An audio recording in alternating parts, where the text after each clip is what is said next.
Go to the foundation level. Define the upper foundation slab's horizontal footprint.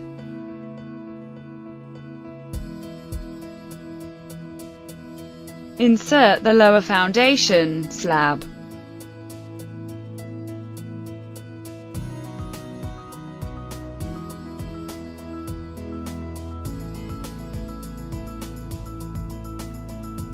Modify elevation.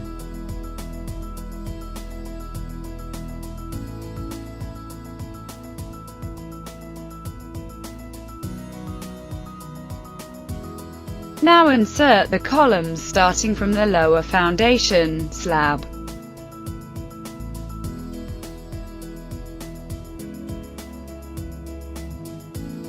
You can join up the two structures with a wall entity.